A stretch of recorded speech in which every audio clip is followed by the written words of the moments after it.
Hey,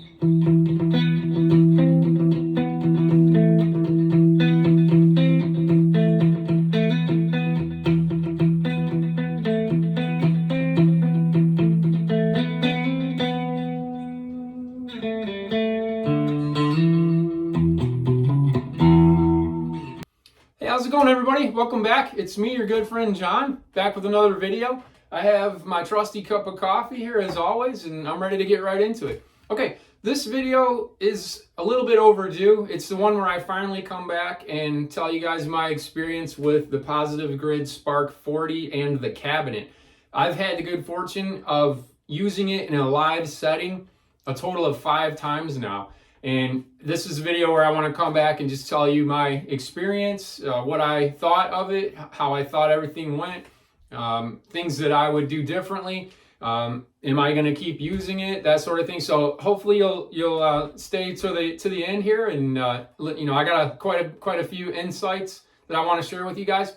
Also, just want to say, all the sound demoing from the guitar and that sort of thing that you're hearing in this video is straight from the Spark 40 in the cab, and I'm picking it up with my iPhone speaker. It's not plugged into a computer or, you know, trying to clean it up or anything like that. I want you guys to hear the sound as it would be like in the room. So like I said, you're just picking it up straight from the iPhone speaker, just as like my voice here. Just to show you, got it set up right there, and I have my pedals set up just like I would in the live setting. Sorry for my hand being in the way there. All right, sorry for a little bit of motion sickness there. I just wanted to show you that's how I have it set up, and that's what you're hearing. So all right, let's get right into it.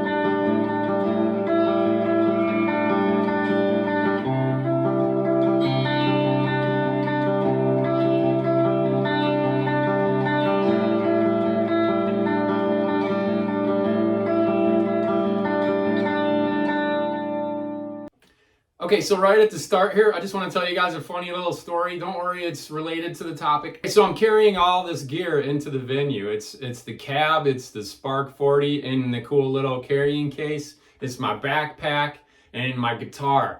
So that's what I have to carry now whenever I go play it live somewhere. That said, I'm carrying my Spark 40 in this cool little carrying case that I got free when I bought the thing. And I have the shoulder strap on, right? So the shoulder strap is connected like this, and I'm carrying it on my shoulder amongst a ton of other stuff, my guitar and all that stuff. And I get about maybe 10 feet from the door of the place, and once you know, this strap broke off from the carrying case, and my Spark 40 in the case topples to the ground, goes straight to the ground. And I was just like, oh my gosh, you gotta be kidding me. It's the first time I took the thing outside of the house since I bought it. Fell to the ground. My heart just stopped. It fell like right on the top of it with the buttons and all that stuff. And that obviously shook me up a little bit, but I'm happy to say there was absolutely no damage to it. So it did take a fall in this case. So even though the strap sucks, don't use the shoulder strap, whatever you do, unless you upgrade and get a better one. It was this little connector piece right here that just popped right out. The metal bent and it just popped right out. So these straps that come with the carrying case are super cheap. I don't know if that's happened to any of you guys, but do not use this shoulder strap. That said, the case itself has been awesome, and it did protect it from any damage when it fell. So all's well that ends well. All right, next I just want to walk you guys through how I have mine set up. I went through like a billion different tones and things and pared it down to four 4 usable tones that I personally like and that I will actually use in a live setting, and those are on my 4 presets now, and I'm able to switch through those 4 settings, and that's pretty much all I need for what the kind of music that I play. Doing that way, I didn't even need the iPad or phone or anything like that to hook up to the interface. Once I had it all set up and to my liking, I just went in and plugged in and played just like I would a normal amp. Let me walk you through the tones that I do. My first one is just a clean tone with some reverb and maybe a little bit of, just a teeny bit of echo in there. I like the first tone just to be super clean and nothing nothing too fancy. So you got to have a good clean tone in your repertoire, and I always have that as my first one. The way I have my amp set up right now, everything's about at a quarter. The speaker, the cab speaker is about a quarter volume, and the Spark 40 amp itself is about a quarter, and I have my guitar up to about 8. So that's what you're hearing in the room right now. So here, my clean tone.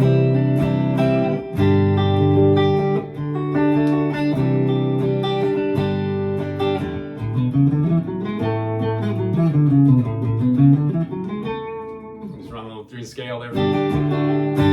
So there's your clean one.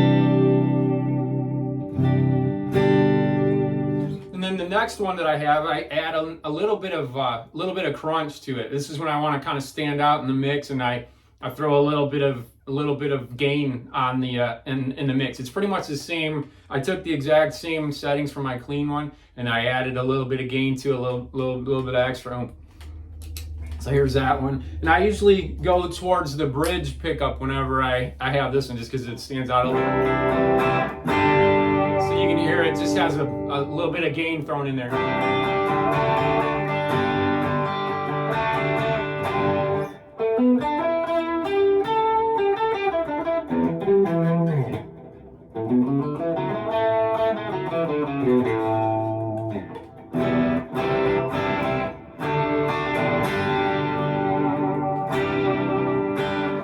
This is what it sounds like with the neck pickup.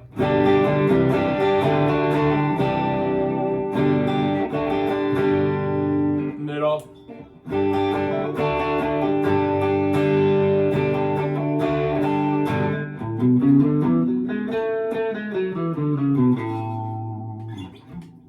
All right, so the third one that I have, you may notice it's kind of building on the first one each time. So the third one, now it has it's saturated and reverb a little bit more, and it has a lot more echo. This one is whenever I want to do some just some cool tonal, spatial, atmospheric kind of stuff. I usually do it in the neck pickup, and you can hear it has a lot more echo to it.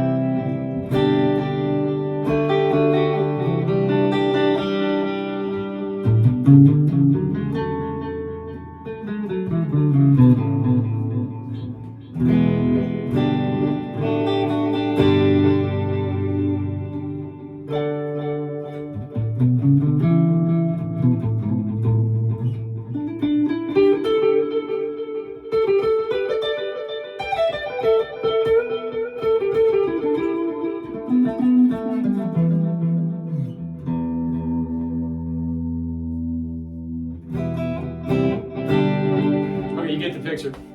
So I kind of get lost in that one. I really like that setting a lot. So I kind of anyway. The fourth one is the my prog metal rock one. The Queensryche kind of stuff. The the crunchy distortion, high gain setting. So that one sounds a little bit like this.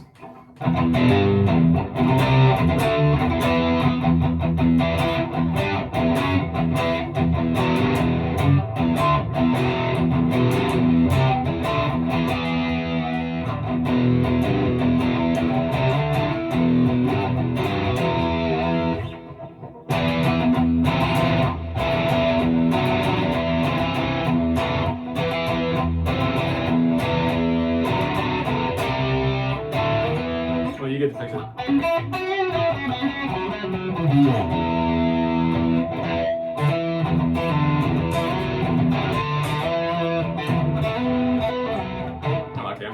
drag. All right, so that's my high gain.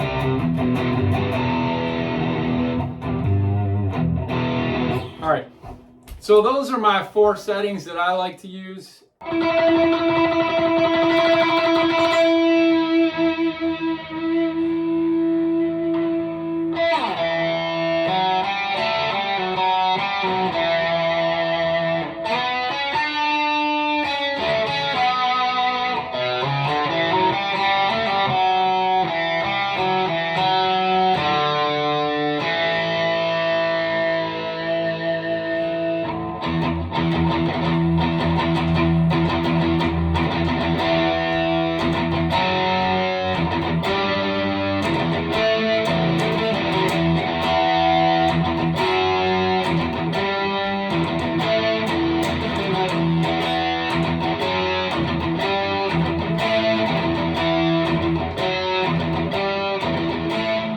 All right, so let me talk now about how everything worked out. I gotta say, the first time I used it, I was a little bit, timid. I didn't play quite like I normally would with as much confidence as I normally would, just because it was a new setup and I was getting used to it. To be fair, I was like that with my old amp too, whenever I first started playing with that one live. But that said, it probably affected how I felt about it at first. So my first impressions of it were a little bit reserved. I'll just put it that way. And I tried to keep an open mind about it because, like I said, I knew it was going to be a little weird at first. But that said, it worked exactly as it was supposed to. I had I was plugged into the house's switchboard and all that through the XLR, and it operated exactly as it was supposed to. And like I said, the air step worked perfectly. I was able to switch through the different tones that I needed to seamlessly. I didn't have any weird latency or any loud pops or anything like that. It worked flawlessly like it was supposed to. I did notice some interesting things though. In comparison to my old Fender Mustang, it's a little more sensitive to my playing attack. Like if I'm playing really soft, the volume is really soft, and if I then start playing a bit louder, it punches out. It's a lot louder. So it's really dynamic in that regard. So I had to get used to that a little bit, because there was some spots where I was playing a little bit soft and I might have hit like a note a little bit harder than I intended, and I could hear that coming out in the mix a bit louder than I was expecting. So then, like I said, it caused me to play a little more timid and kind of be a little bit more reserved. But once I got used to that, like I said, it was really operated like exactly as I expected it to. Yeah, so first time playing it in a live setting went great. There were no hiccups, no problems with it technologically. It was more on my part. Like I said, I played a little timidly, and I just wasn't on my game because I was using a new rig. So it wasn't until I played it the second time that I felt a little bit better about it.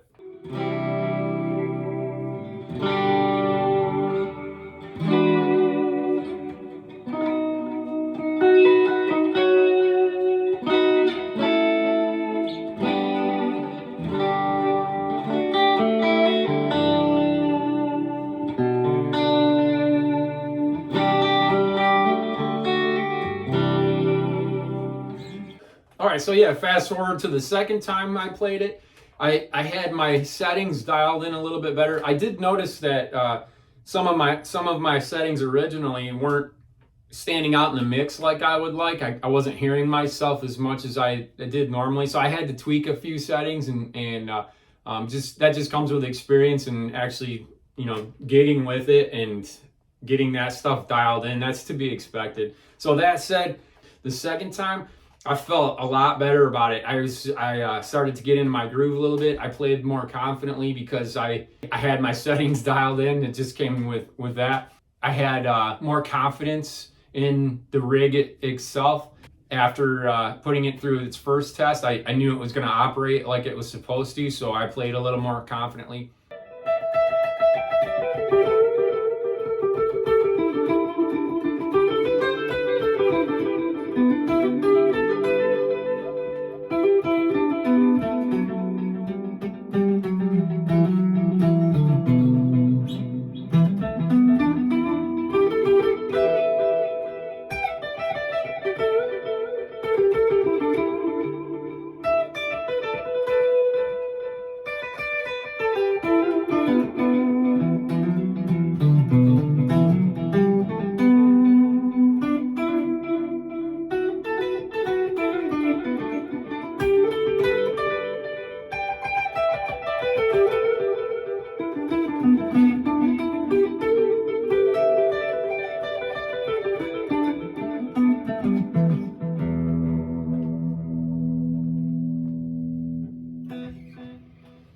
if I was gonna say any negatives about this setup, is that it's a pain in the butt to carry everything. Like I mentioned at the onset of the video, I'm carrying that cabinet. I'm carrying the Spark 40 itself separately. I'm carrying the guitar, and I have a backpack with a bunch of my stuff in it. So that backpack, it has the air step in it and all that. So it's a bit of doing carrying it all in, rather than just having my one, Fender Mustang amp that I could just carry that and have my backpack and my guitar. It was a little easier to carry this stuff in. That's not a deal breaker, but it is a bit of a pain in the butt to carry all that stuff. So that really is the only drawback to it, is just to kind of have all that stuff to lug in. I have to get to my location a little bit earlier so that I have all the time to kind of set everything up. I'm going on and on about it. I'm just trying to give you an idea of like what it's a bit of a pain in the butt to set things up now. Other than that, it's been working flawlessly. It's been working great. I'm happy with the sounds and the tones that I'm getting. The way it's standing out in the mix whenever I need to, and the way it sounds with other musicians. I've had some other musicians comment on it, on the Positive Grid setup. It's just a smart looking setup. It looks really cool, the stack. I love how it pairs with it really well. That said, the second video where I talked about that Spark Live, and am I happy that I went this route and not the Spark Live setup? I gotta say, I'm still I hate to say it, but I'm still on the fence there. And the main reason is just because of how much stuff that I have to lug whenever I take it to a gig. The cool part about having this setup is if I'm just noodling around with it at home, I can use just the Spark 40 by itself, and that is the very amp that I take to a live gig. So whatever I set up on that, it's exactly what I'm going to be playing live. So it literally, I'm taking my practice amp and then turning it into my live amp and using it that way. So that part is cool, but I gotta say, like, I'm on the fence if I would prefer having just one unit to take with me rather than the stack. So yeah, there's that. I'm still on the fence about that. I'm still I know, the Positive Grid people, they got to do what they do, and it was a good marketing move on their part. I still feel a little bit, if I'm honest with you, I still feel a little bit better that I bought the Spark and then the cab literally like weeks before they announced the live, and I'm still on the fence. If I had known that they were going to come out with the live, if I had waited to get that one instead. But like I said, if I did not know anything about the Spark Live, that new amp that they came out with that does everything, if I didn't know anything about that one, I would be very happy with this setup.